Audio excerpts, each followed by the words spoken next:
doa Nehemia. Visi yang Tuhan kasih di dalam Nehemia, melalui Nehemia. Visi inilah juga yang mau kita pahami bersama. Bagaimana supaya kita mendapatkan visi yang besar yang daripada Tuhan. Bapak Ibu yang saya kasih dalam Yesus Kristus, tadi kesaksian sudah cukup dari jemaat-jemaat yang tidak ikut Natalan dan akhir tahun di sini ya. Mereka-mereka ini yang bersaksi, jadi cukup panjang ya.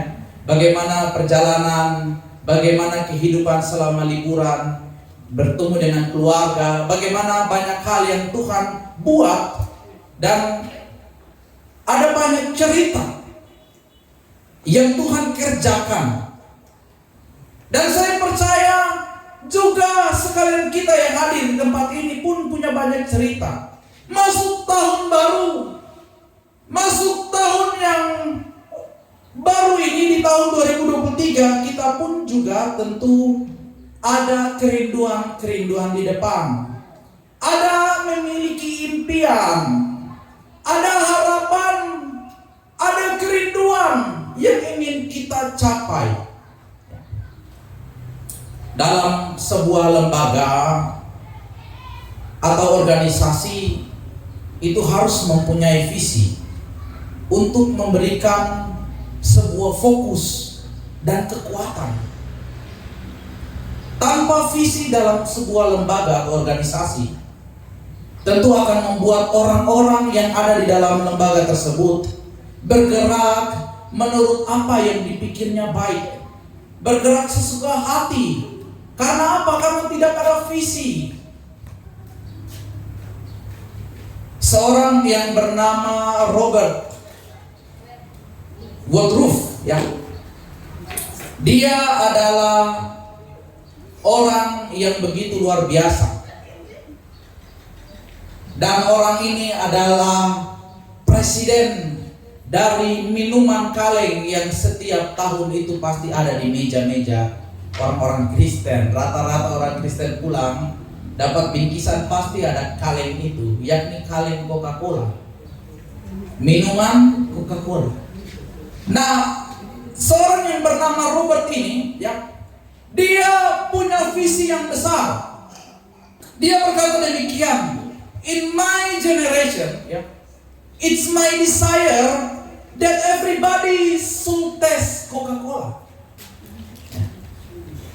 Atau dikatakan demikian, ya, dalam generasiku adalah sebuah keinginanku agar setiap orang harus merasakan Coca-Cola.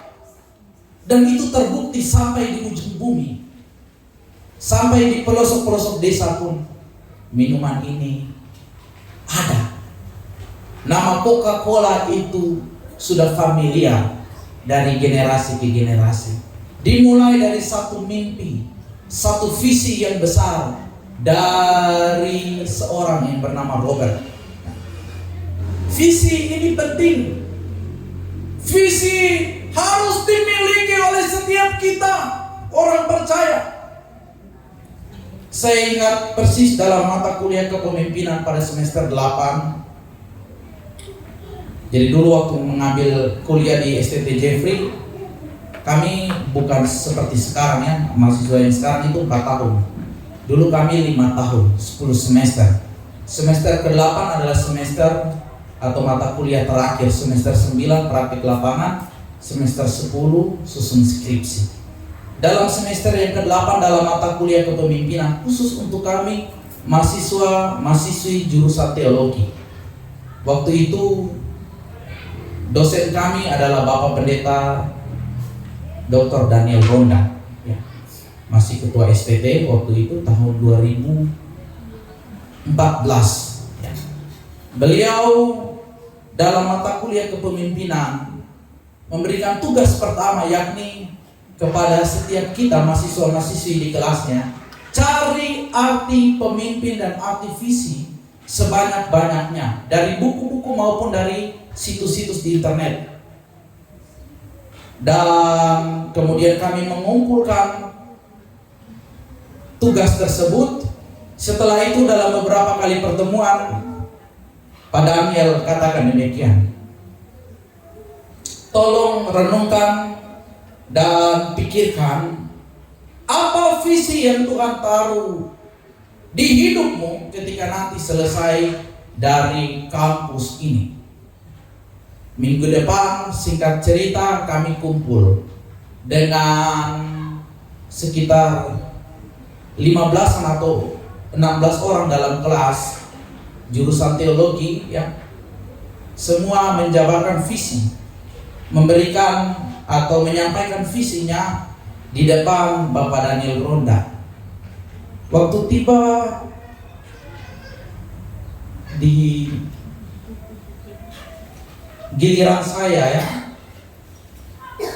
satu visi yang Tuhan taruh, catatan itu masih ada sampai sekarang. Pak Daniel tanya, Karel, apa visimu?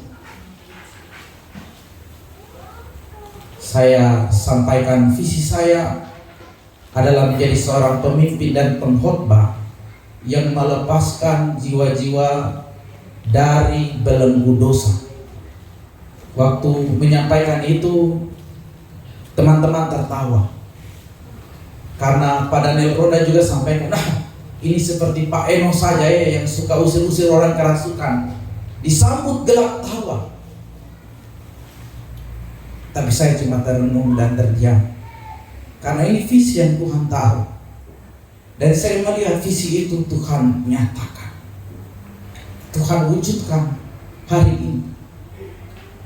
Bapak Ibu jemaat Tuhan yang saya kasih dalam Yesus Kristus, penting untuk kita anak-anak Tuhan memiliki visi. Bapak gereja kita, Dr. Albert Benjamin Simpson, pendiri gereja, pendiri CMA, mempunyai visi yang besar dengan sebuah kalimat yang sederhana. Visinya yakni Injil bagi semua orang, dengan misi yang dikutip dari Matius 24 ayat 14, bahwa Injil kerajaan ini akan diberitakan ke seluruh dunia, menjadi kesaksian bagi semua bangsa, dan sesudah itu barulah tiba kesudahannya. Visi yang besar itulah, visi yang sederhana itulah yang membuat kita hari ini menjadi orang-orang percaya dan dibenarkan. Bapak Gereja Kemah Injil di Indonesia, Robert Alexander Jafrai, dia mempunyai visi yang juga cukup sederhana. Visinya yakni membawa kembali umat kepada Allah, dengan misi di dalam Keluaran pasal 9 ayat 13. Biarkanlah umatku pergi, supaya mereka dapat beribadah kepada Allah. Visi besar inilah yang dimulai oleh Robert Alexander Jafrai ketika masuk di tanah Borneo pertama kali menginjakan kaki pada tanggal 10 Februari 1928. Inilah perjalanan yang mengubahkan orang-orang yang ada di Indonesia. Inilah survei sekaligus pemberitaan Injil pertama untuk mengubahkan orang-orang yang belum mengenal Yesus. Bapak Ibu yang saya kasih dalam Yesus Kristus, sedikit kisah bahwa Gereja Kemah Injil adalah gereja yang identik dan karakteristik pelayanannya itu ditandai dengan semangat penginjilan dan kebangunan rohani, khotbah dan tantangan untuk bertobat, serta mendoakan orang sakit, mengusir roh jahat dan membebaskan mereka yang terbelenggu.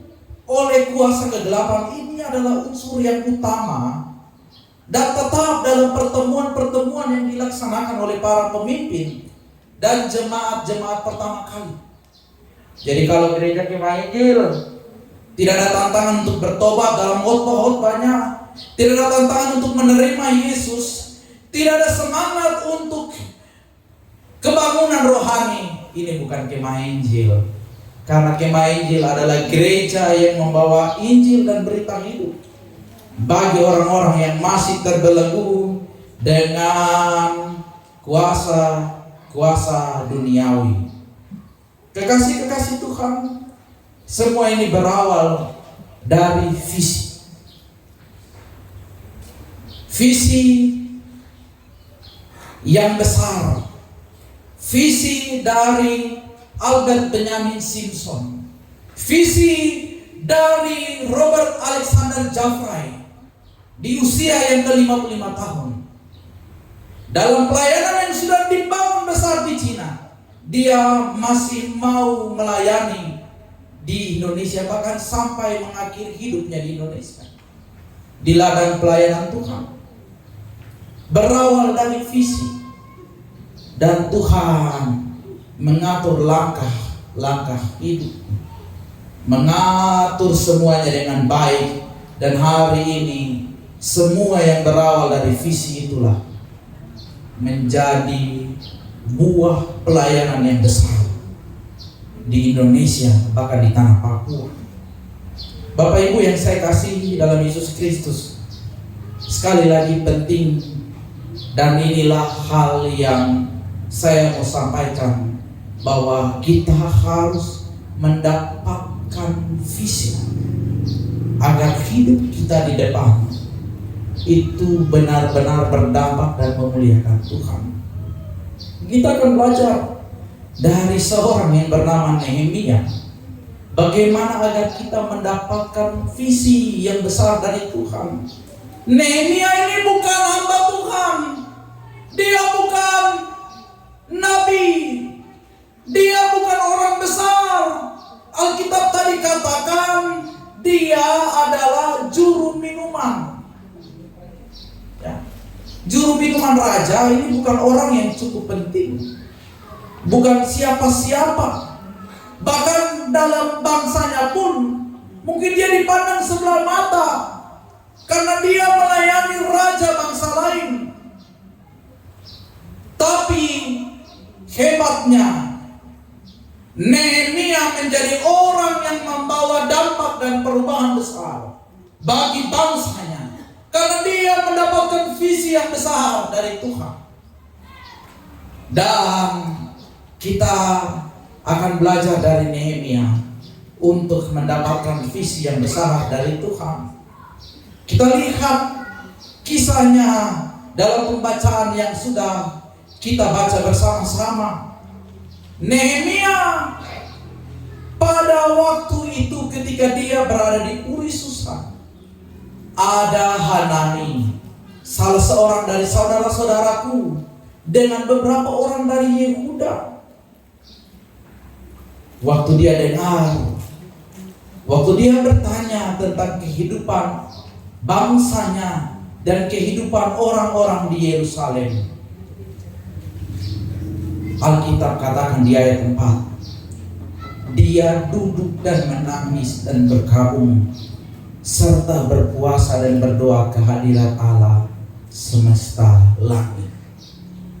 Ini sikap yang luar biasa, sikap yang patut kita contohi dari seorang yang bernama Nehemia, mendapatkan visi yang besar dari Tuhan. Itu berawal dari sikap kita datang kembali kepadanya. Amin. Waktu Nehemia mendengar, waktu Nehemia bertanya tentang keadaan bangsanya, Nehemia tidak jauh dan tidak merencanakan apa-apa. Nehemia belum punya sesuatu apa-apa untuk berbuat banyak, karena dia hanya juru minuman raja. Tapi Nehemia, dia punya Tuhan yang besar. Nehemia memiliki sikap yang benar. Nehemia duduk, dia menangis dan bergaul. Dia datang dan berdoa ke hadirat Allah dengan menyampaikan apa yang terjadi pada bangsanya. Dia menyampaikan isi hatinya. Dia menyampaikan situasi apa adanya. Bahkan mengakui segala pelanggaran dan dosa. Merendahkan diri di hadapan Tuhan. Dia kembali kepada Tuhan. Karena dia tahu Tuhan yang pegang hari esok. Karena dia tahu dan dia sudah pahami kebenaran firman Tuhan. Jikalau hidup baik-baik seperti yang Tuhan sudah firmankan kepada Musa, maka Tuhan pasti akan kembali mengumpulkan bangsanya, memulihkan bangsanya, dan menyatakan restorasi atau perubahan serta pemulihan. Oleh sebab itu dia tidak datang ke tempat lain. Dia tidak datang ke orang lain. Dia tidak datang kepada raja walaupun dia dekat dengan raja. Karena dia juru minum raja. Walaupun tidak memiliki kedudukan minimal itu masih bisa cakap-cakap dengan raja. Tapi hal pertama yang Nehemia lakukan, dia datang kepada Tuhan. Kembali kepada Tuhan. Karena Tuhanlah yang tahu apa yang harus terjadi pada hari esok. Bapak Ibu yang saya kasihi dalam Yesus Kristus, Tuhan tahu hari esok kita. Tuhan tahu tahun ini, tahun 2023, apa yang akan terjadi, apa yang terbaik untuk hidup kita di depan.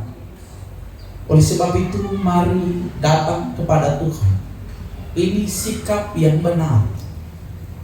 Ini hal yang harus kita lakukan seperti Nehemia. Wahyu pasal 1 ayat 17.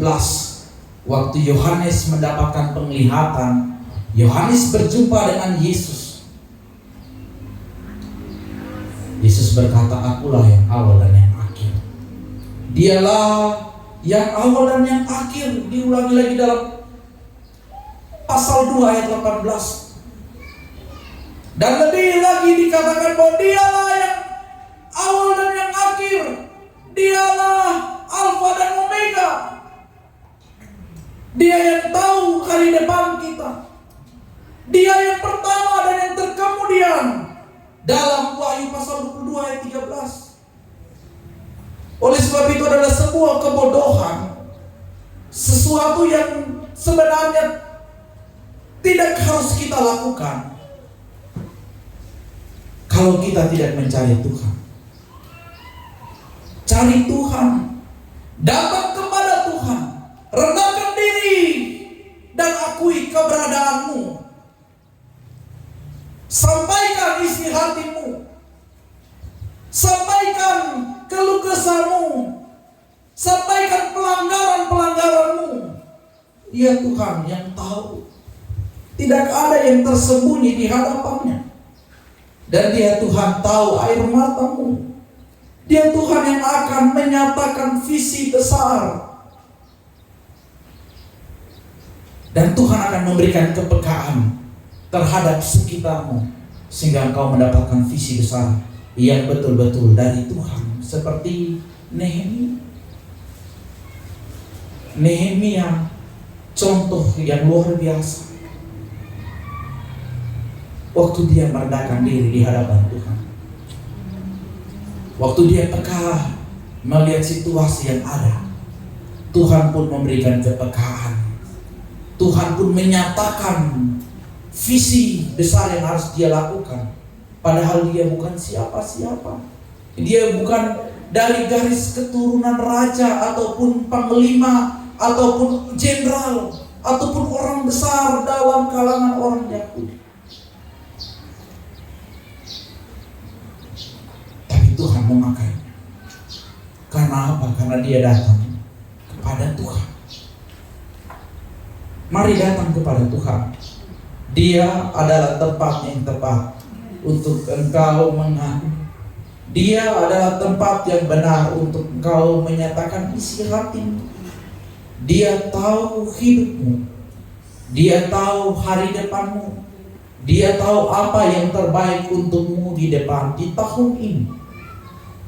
Jangan lupa datang kepada Tuhan. Jangan keraskan hatimu. Jangan hidup dalam keegoisan untuk tidak datang kepada Tuhan. Karena itu adalah sesuatu yang salah. Kalau kita merendahkan diri seperti Nehemia, minta kepekaan dari Tuhan, Tuhan akan menyatakan visi besar. Tuhan akan menyatakan apa yang harus saya lakukan di tahun ini, apa yang harus saya perbuat, apa yang harus terjadi di depan. Tuhan akan nyatakan itu bagimu. Yang berikut, Nehemia, kalau kita lihat kisahnya, kalau kita lihat pasal 1, bahkan di dalam pasal-pasal selanjutnya, dari pernyataan yang disampaikan oleh Nehemia, dia adalah seorang yang selalu menjaga hubungan yang baik dengan Tuhan. Bukan satu kali dia datang berdoa, bukan satu kali dia datang berpuasa, tapi Alkitab juga katakan di pasal-pasal selanjutnya, Nehemia menjadi penggerak untuk membawa bangsa Israel merendahkan diri di hadapan Tuhan untuk berdoa agar visi besar yang Tuhan taruh itu terjadi. Nehemia menjaga hubungannya tetap baik dengan Tuhan. Koneksinya dengan Tuhan tidak terputus. Hubungannya dengan Tuhan itu tetap terjalin. Dia menjaga keintimannya dengan Tuhan, sehingga suara Tuhan itu terus dinyatakan, sehingga pintu-pintu yang tertutup itu dibukakan. Bahkan yang mustahil dalam pandangan manusia pada waktu itu terjadi. Karena apa? Karena Nehemia menjaga hubungannya dengan Tuhan. Nehemia punya keintiman yang baik dengan Tuhan. Bapak Ibu yang saya kasih dalam Yesus Kristus, jaga hubungan dengan Tuhan, karena itu adalah sesuatu yang penting. Jangan sampai hubunganmu dengan Tuhan rusak karena dosa. Jangan sampai sikapmu dengan Tuhan itu salah, sehingga engkau tidak ada koneksi yang baik lagi dengan Tuhan. Nehemia adalah contoh yang baik untuk kita teladani ketika kita mau mendapatkan visi besar yang daripada Tuhan. Jaga hubungan. Jaga hubungan dengan Tuhan, sehingga Tuhan menyatakan apa yang baik dan apa yang harus engkau lakukan di depan, sehingga Tuhan akan membukakan pintu-pintu berkat, sehingga Tuhan akan menyatakan hal-hal yang tidak pernah engkau duga dan sangka. Dan cara Tuhan itu ajaib untuk menyatakan visinya itu terwujud dalam hidup. Bapak Ibu yang saya kasih dalam Yesus Kristus, visi saya di tahun 2014, saya lihat itu nyata hari ini. Saya tidak pernah menyangka mau berjumpa dengan orang-orang yang punya persoalan. Saya tidak pernah meminta-minta. Saya tidak pernah mau telepon-telepon atau menggedor-gedor orang punya pintu. Tapi ada saja cara Tuhan, ada saja waktu Tuhan, ada saja kesempatan yang Tuhan buat untuk saya lihat Tuhan bekerja, untuk saya lihat bagaimana visi di tahun 2014 itu dinyatakan, pemulihan dan doa itu terjadi. Bapak Ibu yang saya kasih dalam Yesus Kristus, apa visi yang Tuhan taruh untuk engkau jalani di tahun 2023 ini? Atau visi besar di depan apa yang Tuhan berikan untuk? Kalau belum ada, kalau belum merasakan visi Tuhan, belajar dari Nehemia. Datang kepada Tuhan, rendahkan diri, minta kepekaan dari Tuhan, jaga hubungan dengan Tuhan. Visi besar akan Tuhan berikan untukmu, dan kau akan dipakai Tuhan dengan heran dan luar biasa. Kalau engkau sudah miliki visi dari Tuhan, engkau sudah dengan yakin ini visi dari Tuhan, maka mulailah bertindak, mulailah berbuat sesuatu untuk visi yang besar yang engkau sudah miliki itu. Karena 1000 langkah di depan itu dimulai dari 1 langkah kecil. Amin. Jangan berharap yang besar-besar dulu. Oh, Tuhan kasih saya visi yang besar, jadi engkau bersantai-santai tunggu-tunggu nanti visi besar itu datang. Saya mengatakan itu mustahil ya. Itu tidak mungkin terjadi. Engkau harus mulai dari langkah awal. Apa yang bisa engkau lakukan hari ini? Kesempatan apa yang engkau dapati hari ini? Lakukan itu, kerjakan itu. Jangan malas, jangan tunda-tunda kesempatan, jangan tunda-tunda waktu. Jangan bilang masih ada hari esok, masih ada kesempatan lain ya. Gunakan waktumu dengan baik, karena Tuhan sedang mempersiapkan engkau dari hal-hal yang kecil untuk sebuah visi yang besar di depan. Saya ingat betul ya, Ibu Gembala ini dulu waktu pacarannya suka marah-marah saya kalau saya berkunjung ke rumahnya orang, atau bukan gembala, bukan pendeta loh, suka jalan keluar masuk di orang punya rumah. Saya bilang ya, sekaligus tuh dapat makan dong ya. Sekaligus membangun relasi, hubungan dengan orang ya. Dalam setiap kesempatan ibadah saya tidak pernah lupa. Mau jauh dekat saya pasti jalan ya. Bahkan saya mencari kesempatan untuk bisa dapat melayani.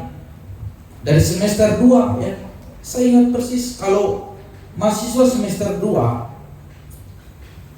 kalau kita hadir di kota atau di gereja besar itu tidak dipakai.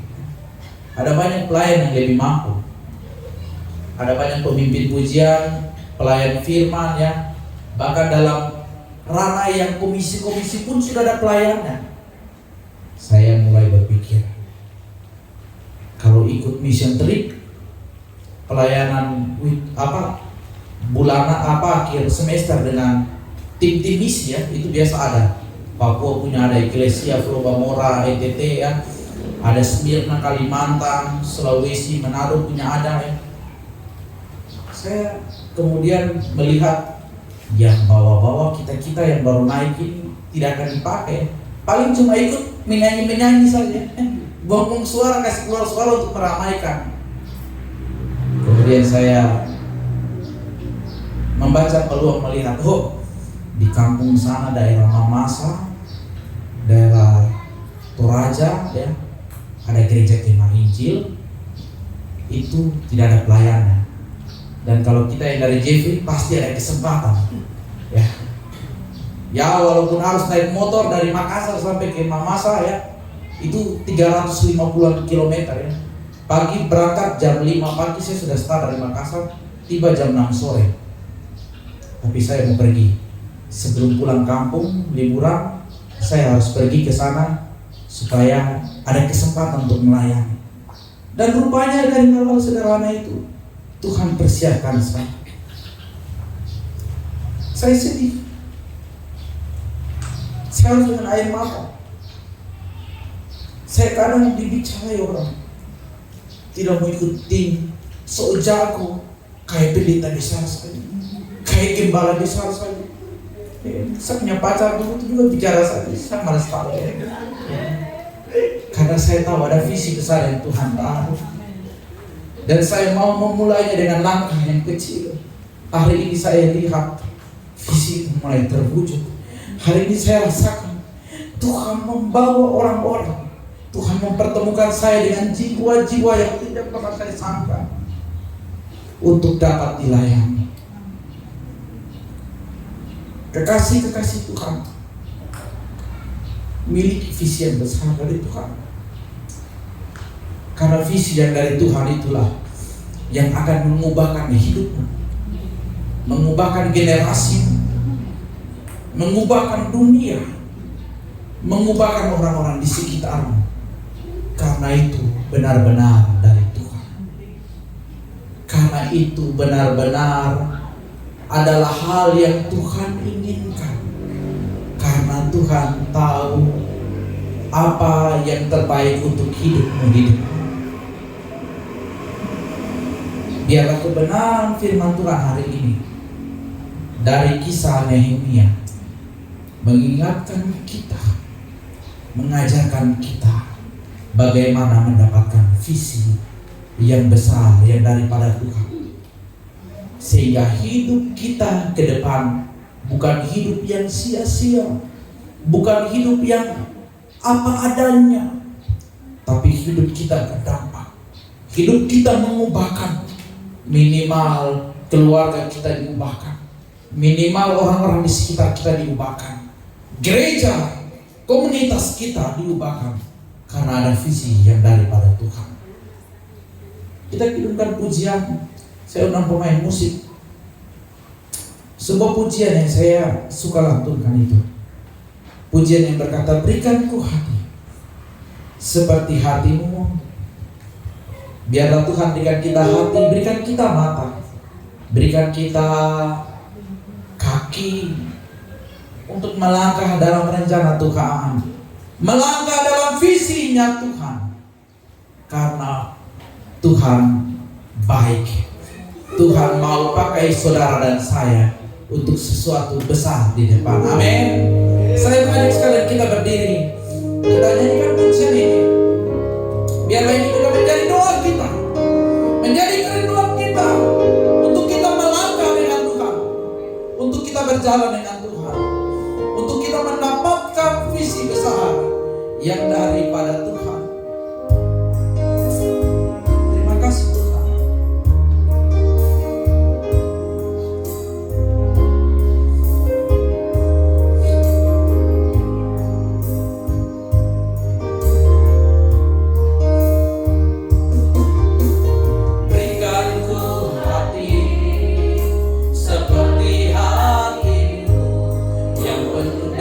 Dengan belas kasihan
dalam pribadi, dalam keluarga, visi Tuhan dinyatakan, kebenaran Tuhan dibentangkan, dan Tuhan pakai jemaat ini, Tuhan pakai gereja yang kecil ini untuk membawa perubahan yang besar, berdampak besar bagi kota Manokwari. Terima kasih Tuhan untuk firman-Mu. Terima kasih untuk kebenaran-Mu. Hamba sudah selesai berbicara. Roh Kudus terus berbicara untuk setiap kami, agar visi besar yang Tuhan inginkan terjadi itu benar-benar kami rasakan, dan hidup kami membawa perubahan yang besar seperti Nehemia. Terima kasih Tuhan untuk firman-Mu.